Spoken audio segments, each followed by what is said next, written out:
Magandang araw mga kaibigan. Bigyan natin ng reaction, opinion itong live ni Attorney Vic Rodriguez ngayon.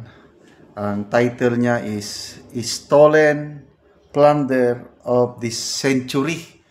Tungkol po ito sa privilege speech ni Congressman Isidro Ungab sa session ng Kamara.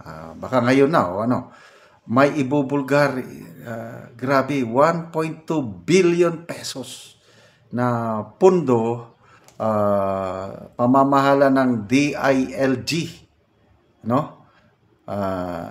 Under yan ng special accounts ng General Fund, 1.2 billion na nakalaan para sa pambili ng makabagong kagamitan sa Bureau of Fire Protection, fire trucks, rescue vehicles, firefighting equipments, life-saving devices na gagamitin ng ating mga bombero para maproteksyonan tayo.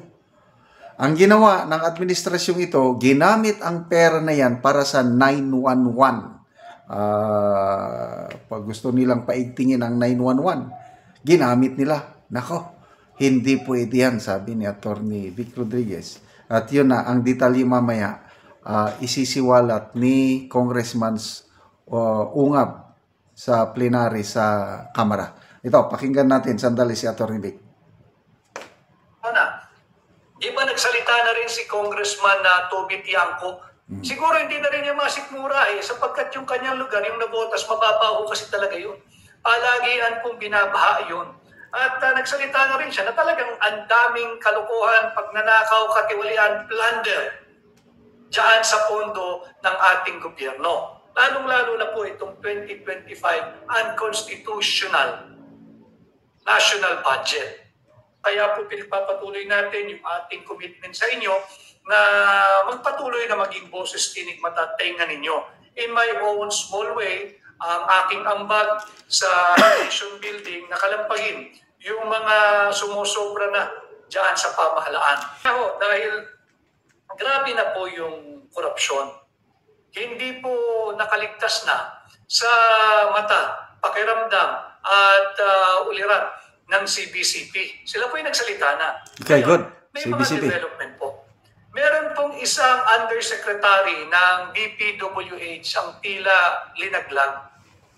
Ang pangalan po niya, nasa pahayagan. Nandun din po sa mga iba-ibang online news sites. Si former Undersecretary Robert Bernardo. Pinangalanan po siya, kinutsa pa ng isang kasalukuyang senador. Tinawag po siyang richest undersecretary in the world. Iniinsulto ba? Pero makikita natin dito. For the sake of our fair and objective discussion this afternoon, probably siya ang isa sa pinakamayaman o baka nga pinakamayamang undersecretary or deputy minister sa ibang bansa. Sa buong mundo, itong si Undersecretary Robert Bernardo. Bakit hindi pinangalanan nitong nangkukutsapang senador kung sino ang dapat pang managot bukod sa Yusek? Pwede pang makagalaw ang Yusek nang hindi nalalaman ng mga sekretary. Sekretary ng DPWH, sekretary ng DBM. Pwede pang gumalaw yan? Correct. Pwede pang gumalaw ang isang Yusek nang hindi nalalaman ng mga district engineers na nagre-report naman sa mga kinatawan o kongresista na naglalagak ng pondo sa kanilang distrito. So makikita natin, inilalayo po yung istorya sa higit na malaki. Mamaya nga po may magiging opisyal na pahayag sa Kongreso, si Congressman Ungab, antabayanan po niyo. Dedetalyehin niya po yan. Malaki po yung storyang yan. Ang mainstream, syempre, wala po. Bingi po yan. May takip po yung tenga, wala pong maririnig yan. May antipara din po yan, nakatingin lang yan, yung source of funding po nila. Hindi po nila i-report yan. Higit pong malaki yan, kesa dito sa pilit nilang pinagtatakip na unconstitutional impeachment complaint na matagal lang pinasura ng Korte Suprema, unanimous nga po yung naging desisyon. So, mukhang pon lamang itong Undersecretary Robert Bernardo. Paano magagawa ng isang Yusek nang hindi nalalaman nung higit matataas sa kanya. Yung paggamit po ng bilyon-bilyon o daang bilyong pisong pondo, above the pay grade na po ng USEC yan.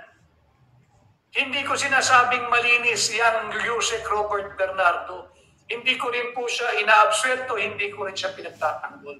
Ang sinasabi ko lang, dito sa senador na nangungutya pa, bakit hindi ka kaya mag-initiate ng investigation? At malaman mo kung sino ang mga nasa likod nung lantarang pagnanakaw sa ating flood control funds, yung pang-hijack ng flood control funds at flood control programs. Itong Yusek Robert Bernardo na ito, pon lang po ito. Pero hindi ibig sabihin, inosente ito. Hindi, wala tayong in-absueltong ganun. Tatandaan ho ninyo na may nag-circulate last week yung 800 billion flood control projects. 6 lang po yun, yung Big 6 daw ho.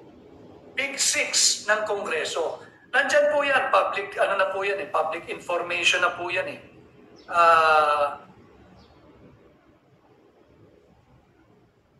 Ito, nakita ko ito Political blogger post, yung 800 billion flood control projects, saan daw napunta? Yan. Yung tawaging Big 6 nung pahina ni political blogger. 800 billion pesos. Tahimik. Itong senador na kumukutsa dito sa Yusek Robert Bernardo. Ibig ba sabihin ng senador na ito, higit sa 800 billion pesos ang kinulimbat ng Robert Bernardo? Bakit yung Yusek na na-exit na sa trabaho, natanggal na, dinidiin niya, samantalang itong Big 6, quiet siya? Ay syempre sasabihin niya siguro, merong interparliamentary courtesy. Wala na pong kortesiya kung pera na ng mamamayang Pilipino ang hinihigop. Yun po ang termino. Okay. Ang binabanggit ni Atty. Vic Rodriguez na senador, si Senator Erwin Tulfo. Siya yung nagsabi na mayroong USEC na sinibak. Kaya hindi naman niya pinangalanan. Yun pala, nalaman na ng iba yung pangalan, Yusek Robert Bernardo. So grabe ang mga pundo, bilyon-bilyon na pera natin na kung saan-saan lang napunta. Kaya, okay, ang tabayanan natin, ulitin ko mag-privilege speech si Congressman Sid Ongab sa Kamara ngayong hapon at ibubulgar niya yung marami pang kalokohan na ginagawa ng administrasyon ito. So, magpasalamat tayo kay Congressman Ongab, kay Atty.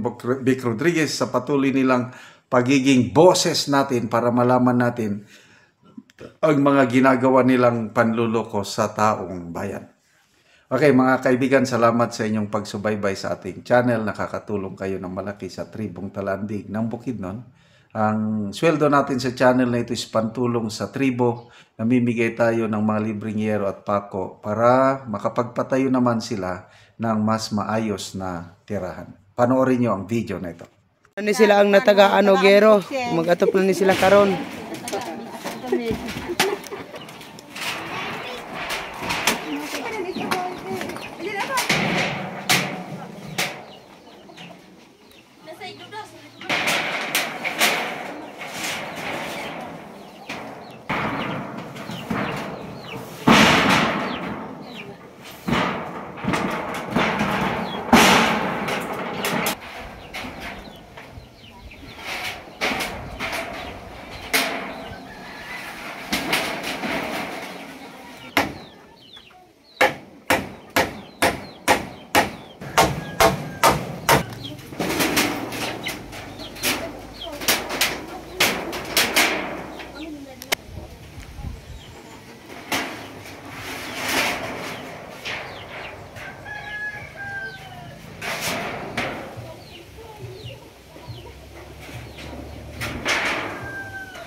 Karon nakahumanagid silang anti sa pag-atop. Salamat sa Ginoo, salamat. Nagyod nga tanan. Sa Ginoo nakahatagan mi og sin nga kabalay mi. Dili yan Oo. ulanan. Salamat sa nagkahatag sa akin. Oo.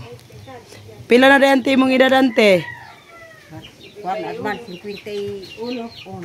51. Pila rin ante mong anak? Siya walo. So tanan na nakapamilya or naapay gamay? Wa pa makpaminyo ang duha.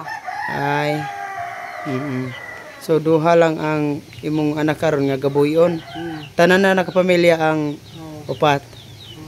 So salamat kayo ante. Salamat niyo ganin.